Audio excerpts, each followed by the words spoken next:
നിങ്ങൾ GST registration എടുക്കണോ വേണ്ടയോ കൺഫ്യൂഷനിലാണോ എങ്കിൽ ഈ വീഡിയോ നിങ്ങൾക്കുള്ളതാണ്. GST നിയമം അനുസരിച്ച് ഇനി പറയുന്ന ഏതെങ്കിലും ഒരു കണ്ടീഷൻ നിങ്ങൾ സാറ്റിസ്ഫൈ ചെയ്യുകയാണെന്നുണ്ടെങ്കിൽ നിങ്ങൾ കമ്പൽസറി ആയിട്ടും GST രജിസ്ട്രേഷൻ എടുത്തിരിക്കണം. ഇനി അഥവാ നിങ്ങൾ ഈ പറയുന്ന കാര്യങ്ങളൊന്നും പെടാത്ത ആളാണ് എങ്കിൽ നിങ്ങൾക്ക് GST രജിസ്ട്രേഷൻ എടുക്കേണ്ട ആവശ്യമില്ല. ഒന്നാമത്തെ കണ്ടീഷൻ, ടേൺ ഓവർ ലിമിറ്റ്. നിങ്ങൾ എക്സ്ക്ലൂസീവ്ലി ഗുഡ്സിൽ ഡീൽ ചെയ്യുന്ന ഒരാളാണെന്നുണ്ടെങ്കിൽ 40 ലക്ഷം രൂപ, അല്ല നിങ്ങൾ എക്സ്ക്ലൂസീവ്ലി സർവീസ് ഡീലർ ആണെന്നുണ്ടെങ്കിൽ 20 ലക്ഷം രൂപ. ഇനി ഗുഡ്സും സർവീസും ഡീൽ ചെയ്യുന്ന ഒരാളാണെന്നുണ്ടെങ്കിലും 20 ലക്ഷം തന്നെയായിരിക്കും നിങ്ങളുടെ ലിമിറ്റ് വരിക. ഇനി ടേൺ ഓവർ ലിമിറ്റ് കൂടാതെ വരുന്ന കണ്ടീഷൻസ് ആണ് ഇനി നോക്കാൻ വേണ്ടി പോകുന്നത്.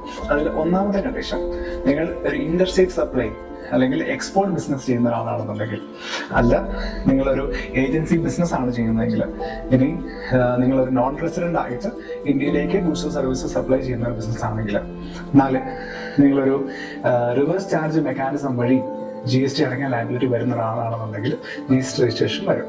കൂടുതൽ വിവരങ്ങൾ ഡിസ്ക്രിപ്ഷനിൽ കൊടുത്തേക്കാം.